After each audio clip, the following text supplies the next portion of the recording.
Soekarno, Hatta, Kartini, Ki Hajar Dewantara, nama-nama itu sudah sangat kita kenal. Fotonya ada di buku sejarah, namanya jadi nama jalan, bahkan wajahnya ada di uang kertas.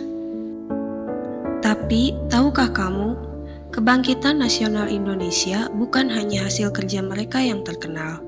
Di balik panggung sejarah, ada tokoh-tokoh luar biasa yang berjuang sama kerasnya, tapi namanya hampir tidak pernah disebut. Di video ini, kita akan berkenalan dengan 5 dari mereka. Dan setelah menonton video ini, mungkin kamu akan bertanya-tanya, kenapa nama mereka jarang muncul di buku pelajaran kita?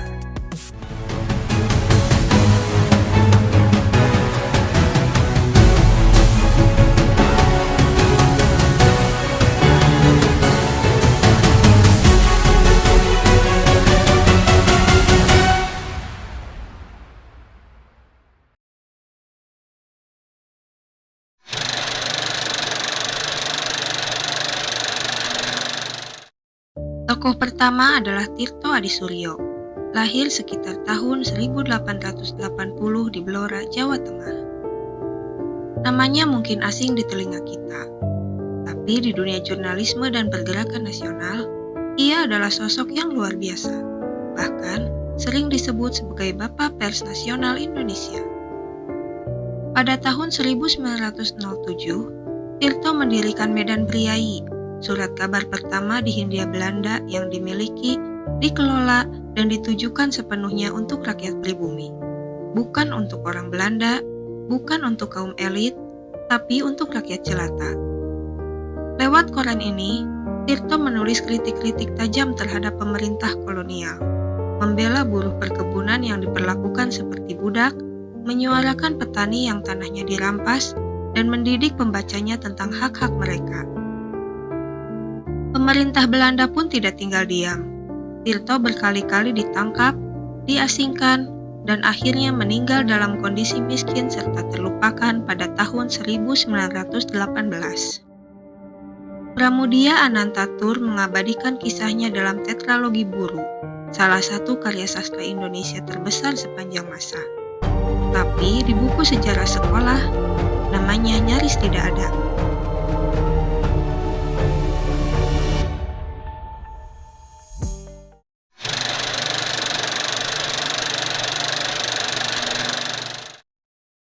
Tokoh kedua adalah Rohana Kudus, lahir pada tahun 1884 di Koto Gadang, Sumatera Barat.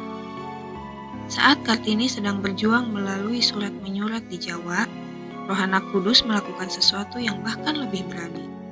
Ia turun langsung ke lapangan. Pada tahun 1911, Rohana mendirikan Sunting Melayu, surat kabar khusus perempuan pertama yang dikelola oleh perempuan pribumi di Hindia Belanda.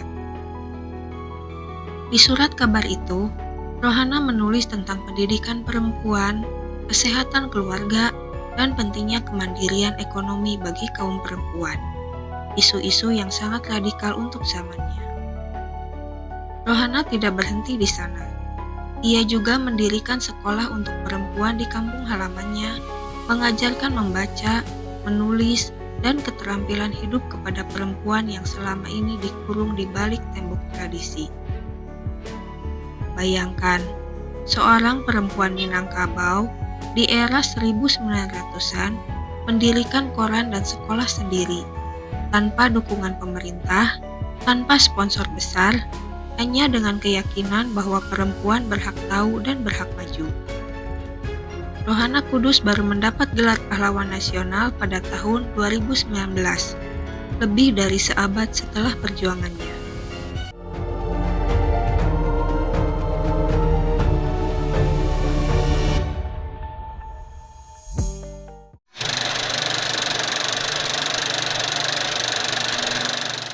Tokoh ketiga adalah Abdul Rifai, lahir pada tahun 1871 di Pariaman, Sumatera Barat.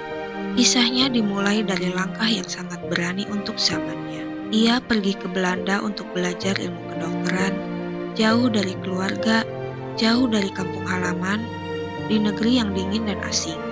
Di Belanda, Abdul Rifai tidak hanya belajar ilmu medis, ia menyerap ide-ide tentang kebebasan, kesetaraan, dan hak asasi manusia, lalu membawanya pulang ke Nusantara.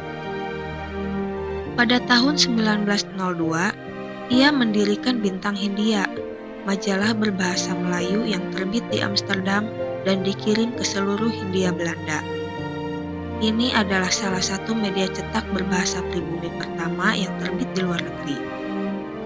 Isinya, tulisan-tulisan yang membuka wawasan pembaca pribumi tentang dunia luar, meliputi ilmu pengetahuan, politik, budaya, dan gagasan-gagasan modern yang waktu itu belum bisa diakses rakyat kebanyakan. Abdul Rifai percaya bahwa satu-satunya cara mengangkat martabat bangsa adalah melalui pendidikan dan akses informasi. Jauh sebelum internet, ia sudah menjadi konten kreator pergerakan nasional.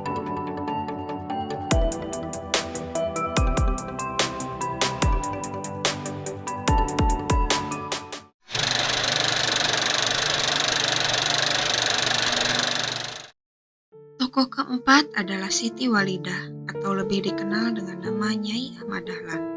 Lahir pada tahun 1872 di Yogyakarta. Kita mungkin lebih mengenal suaminya yaitu Kiai Haji Ahmad Dahlan, seorang tokoh pendiri Muhammadiyah. Tapi di balik organisasi besar itu, ada seorang perempuan tangguh yang perjuangannya sama besarnya, bahkan lebih sunyi. Pada tahun 1917, Siti Walidah mendirikan Aisyah, organisasi perempuan muslim pertama di Indonesia yang berfokus pada pendidikan, kesehatan, dan pemberdayaan perempuan. Di tengah budaya yang menempatkan perempuan hanya sebagai ibu rumah tangga, Aisyah mengajarkan bahwa perempuan muslim punya hak dan kewajiban untuk terdidik serta aktif berkontribusi pada masyarakat. Siti Walidah mendirikan sekolah-sekolah perempuan, rumah sakit, panti asuhan, dan pusat pelatihan keterampilan. Semuanya digerakkan oleh perempuan untuk perempuan. Hari ini, Aisyah adalah salah satu organisasi perempuan terbesar di dunia dengan jutaan anggota di seluruh Indonesia. Tapi, berapa banyak dari kita yang tahu nama pendirinya?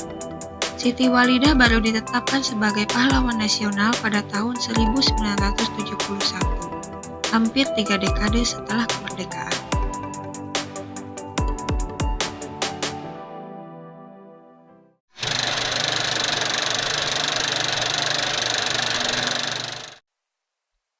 Tokoh kelima mungkin yang paling mengejutkan, yaitu Ernest Francois Eugene Douwesdekker, atau yang lebih dikenal sebagai Danudirja Setiabudi. Kenapa mengejutkan?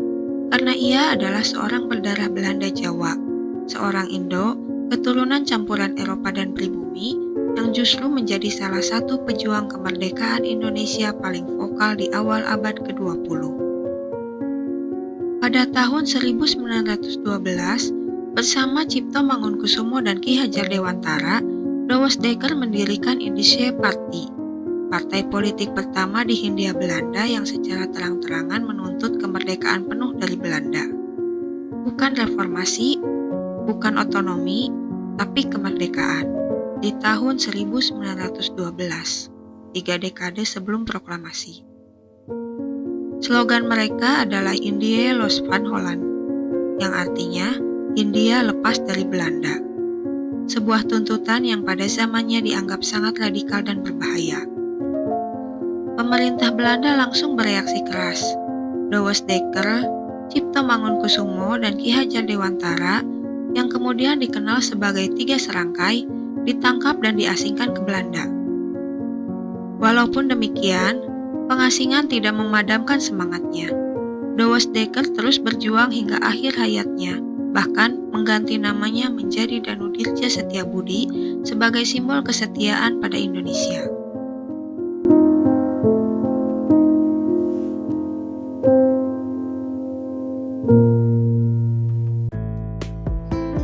Lima tokoh, 5 perjuangan yang berbeda, satu semangat yang sama.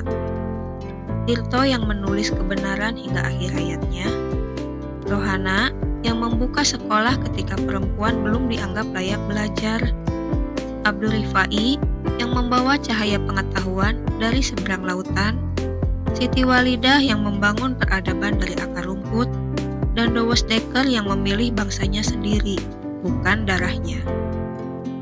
Mereka tidak ada di lembar uang kertas kita. Nama mereka pun jarang disebut di upacara bendera. Tapi, tanpa mereka, dan ribuan orang seperti mereka yang namanya bahkan tidak kita ketahui, kemerdekaan yang kita nikmati hari ini mungkin tidak akan pernah ada. Sejarah bukan hanya milik mereka yang terkenal. Sejarah dibentuk oleh semua orang yang berani bertindak, baik terkenal maupun tidak. Sekarang, mari kita ingat mereka. Dan mari kita tanya pada diri sendiri, perjuangan apa yang bisa kita lakukan hari ini, sekecil apapun, untuk bangsa ini?